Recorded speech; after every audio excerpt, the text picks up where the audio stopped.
नहमदहू नुसल्ली अला रसूलिल करीम अम्मा बाद। अस्सलामु अलैकुम वरहमतुल्लाहि वबरकातुहू। क्या माह सफ़र मनहूस है? माह सफ़र को बेबरकत महीना ख्याल किया जाता है, जबकि सफ़र के माने खाली के हैं। अक्सर बड़ी औरतें भी इसको खाली महीना कहती हैं।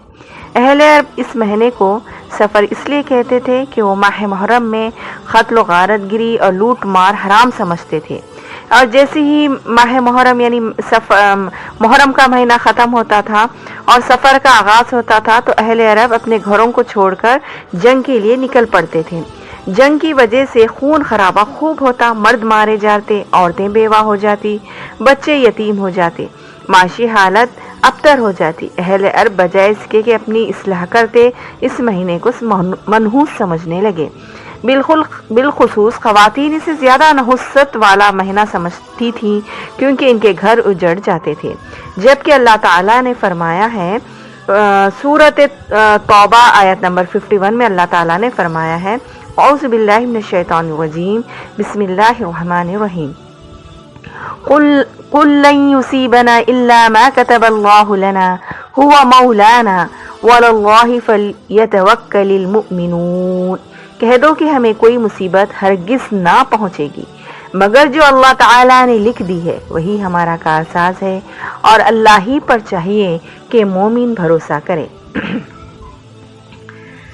अरब के अंदर अच्छी सिफात, शुजात, मेहमान नवाजी वगैरह तो पाई जाती थी, वहीं इनमें बुरी सिफात भी थी। वो माह सफ़र को नहुस समझते थे। अगर कोई गरीब शख्स, कोई दुश्मन सामने से आ जाता तो सफ़र ना करते थे।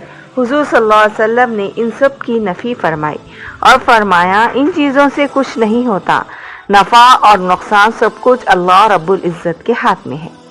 जैसा कि मैंने भी अभी जो आयत पढ़ी है, इसमें अल्लाह ताला का ख़ास इरशाद है कि मुसीबत जो भी पहुंचती है अल्लाह ताला ने जो तकदीर में लिख दी है, हमको उस पर ईमान लाना है, और ये ईमान का हिस्सा है। जब तक हम तकदीर, अच्छी और बुरी तकदीर पर ईमान ना लाएंगे, हमारा ईमान मुकम्मिल ना होगा। हमको अल्लाह ही की ज़ात पर कामिल यकीन रखना है।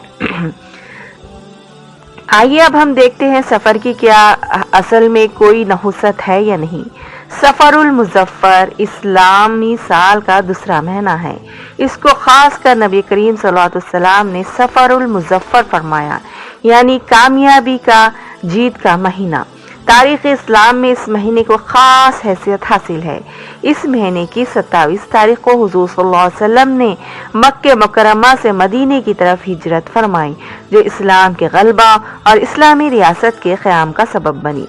इसी माह सफ़र में 2 हिजरी को आप सल्लल्लाहु अलैहि वसल्लम ने हज़रत अली रज़ियल्लाहु ताला अन्हु से अपनी चहेती बेटी हज़रत फ़ातिमा रज़ियल्लाहु ताला अन्हा का निकाह फरमाया, जिनसे हुज़ूर सल्लल्लाहु अलैहि वसल्लम की नस्ल चली जो क़यामत तक रहेगी। यही वो माह सफ़र है जिसमें ईरान फतह हुआ और इस्लामी सुल्तनत को वसअत मिली। इसी महीने में उम्र सानी हज़रत उमर बिन अब्दुल अज़ीज़ रहमतुल्लाह अलैह खलीफा वक्त बने और अपने 2.5 साल दौर इक़्तिदार में अदल उमर रज़ियल्लाहु ताला अन्हु की याद ताज़ा फरमा दी। चलिए अभी हम देखते हैं कि आप सल्लल्लाहु अलैहि वसल्लम ने क्या फरमाया है। आप सल्लल्लाहु अलैहि वसल्लम ने फरमाया, जब तुम कोई ऐसी चीज़ देखो जो तुम्हें नागवार गुजरे तो तुम ये दुआ पढ़ लो, अल्लाहुम्मा ला खैरा इल्ला खैरुका वला तैरन इल्ला तैरुका वला इलाहा गैरुक। यानी ए अल्लाह, अच्छाइयाँ लाने वाले भी आप ही हैं और बुराइयाँ दूर करने वाले भी आप हैं। नेकी की काम करने की तौफीक भी आप ही देते हैं, और आप भी बुरे कामों से बचाने की क़ुव्वत देते हैं। आप सल्लल्लाहु अलैहि वसल्लम ने फरमाया, जिसने ऐसे मौके पर ये दुआ पढ़ी, अल्लाह ताला उसका मददगार होगा।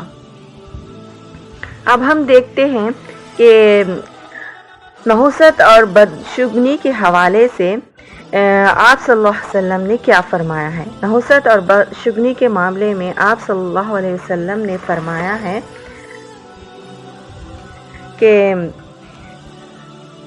कि आप सल्लल्लाहु अलैहि वसल्लम ने फरमाया कि अच्छी तरह जान लो, अगर पूरी उम्मत मिलकर भी तुमको फ़ायदा पहुंचाना चाहे तो नहीं पहुंचा सकती जितना कि अल्लाह ताला ने तुम्हारे लिए लिख दिया है, और अगर पूरी उम्मत भी तुमको नुकसान पहुंचाना चाही چاہے تو نہیں پہنچا سکتی جو اللہ تعالیٰ نے جتنا تم کو لکھ دیا ہے۔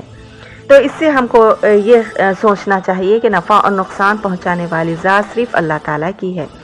اور آپ صلی اللہ علیہ وسلم نے فرمایا کہ کوئی بیماری متعدی نہیں ہوتی، اور نہ ہی بدفعلی کوئی چیز ہے، نہ الو کی نحوست کوئی چیز ہے، اور نہ سفر کے مہینے کی کوئی نحوست کوئی چیز ہے۔ یعنی سفر کے مہینے کی نحوست کوئی چیز نہیں ہے، یعنی اسلام میں سفر کے مہینے کو نحوست سمجھا ہی نہیں گیا ہے۔ اب ہم دیکھتے ہیں کہ نحوست اور بدشگونی کے حوالے سے حضرت علی رضی اللہ تعالیٰ عنہ کا ایک واقعہ ملتا ہے۔ ایک بار آپ رضی اللہ تعالیٰ عنہ لشکر کے ہمراہ سفر پر روانہ ہوئے۔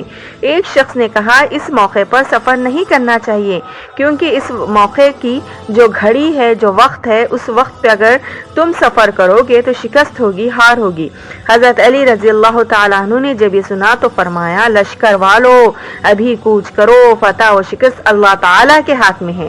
چنانچہ لشکر نے اسی گھڑی میں کوچ کیا اور کامیاب و بامراد لوٹے۔ حضرت علی رضی اللہ تعالیٰ عنہ نے فرمایا اگر ہم اس کی بات مان لیتے، اس کے بتائے ہوئے وقت پر سفر کرتے تو اس شخص کہتا کہ میری وجہ سے فتح ہوئی۔ اس لیے آپ صلی اللہ علیہ وسلم نے فرمایا جس نے کسی کو اپنا حال جاننے کے لیے ہاتھ دکھایا، اس کی 40 دن کی نماز ضائع ہو جاتی ہے، قبول نہ ہوتی ہے۔ علاوہ ازیں حضور صلی اللہ علیہ وسلم نے نجومی کے پاس جانے سے بھی منع فرمایا ہے۔ ماہ سفر کے آخری چہارشنبے کے لوگوں کا یہ تصور ہے کہ اس مہینے کے آخری چہارشنبے کو نبی صلی اللہ علیہ وسلم کو بیماری سے شفا ملی۔ آپ نے غسل صحت فرمایا اور آپ نے اس روز ہری بھری گھاس آپ نے چہل قدمی کی، جبکہ میری بہنوں اور دوستوں یہ بالکل غلط روایت ہے، اور عرب میں تو وہاں پر ہریالی کا اور ہری گھاس کا تصور بھی ممکن نہیں، کیونکہ صحرا کا علاقہ ہے۔ اور اس بارے میں کہا جاتا ہے کہ یہ افواہ جھوٹی خبر دراصل یہودیوں کی طرف سے پھیلائی گئی کہ آپ کے بیمار ہونے کی خوشی میں پھیلائی گئی تھی، اور ان لوگوں نے مٹھائی بانٹی تھی، اور ان لوگوں نے آخری چہارشنبے کے دن ان لوگوں نے آپ صلی اللہ علیہ وسلم کے خلاف شیرنی تقسیم کی تھی، خوشی اور مٹھائی بانٹی تھی، اس لیے یہ چیز لوگوں کے اندر پھیل گئی ہے۔ ہم کو اس سے اجتناب کرنا چاہیے اور بچنا چاہیے، اور ایسے غلط رواج کو ختم کر دینا چاہیے۔ اور 13 تیزی کے بارے میں بھی یہ مشہور ہے کہ 13 دن نحوس ہوتے ہیں، لہٰذا رات میں لوگ سرہانے تیل رکھتے ہیں اور انڈے رکھتے ہیں، اور صبح جو تیلی راجا آتا ہے اور پکارتا ہے کہ 13 تیزی کرو، صدقہ دو، تو اس میں یہ چیزیں دیتے ہیں۔ تو یہ بالکل غلط ہے، اور ہم ایسا ہی ہے جیسے کہ ہم نے یہ سمجھ لیا کہ انڈا دینے سے، تیل دینے سے بلائیاں دور ہو جاتی ہے۔ تو اللہ کے رسول صلی اللہ علیہ وسلم نے فرمایا جو جس کے اوپر بھروسہ کرے گا اللہ اسی کے بھروسے کے اوپر اس کو چھوڑ دیتے ہیں۔ اگر ہم چاہتے ہیں کہ ہمارا بھروسہ اور توکل اللہ پر رہے تو کامل یقین کے ساتھ ہماری زندگی سے یہ چیزیں کو ہم کو نکالنا ہے۔ ہاں البتہ یہ ہے کہ نیک اعمال سے زندگی میں برکت آتی ہے، اور برے کاموں سے، نماز کی پابندی نہ کرنے سے، قرآن کی تلاوت نہ کرنے سے، ذکر و اذکار نہ کرنے سے زندگی میں نحوست آتی ہے۔ تو آج ہم نے اچھی طریقے سے جان لیا ہے کہ سفر کے مہینے میں کوئی نحوست نہیں ہے۔ اللہ تعالی ہمیں اس پہ عمل کرنے کی توفیق عطا فرمائے۔ اللہم انی اسألک ایمانا کاملا و یقینا صادقا، اللہ ہمیں ایمان کامل نصیب فرما اور یقین صادق، تیری ذات کامل پہ یقین صادق نصیب فرما۔ میں یہی کہنا چاہوں گی کہ سفر صفر غلط خبر یہ جان لے بشر، مصیبتیں ہماری ہے گناہوں کا اثر، یہ غم خوشی ہے سب اسی کے حکم کا ثمر، ہر حال میں اسی کا تم کرو ادا شکر۔ جزاک اللہ خیرا فی الدنیا والآخرہ، آمین۔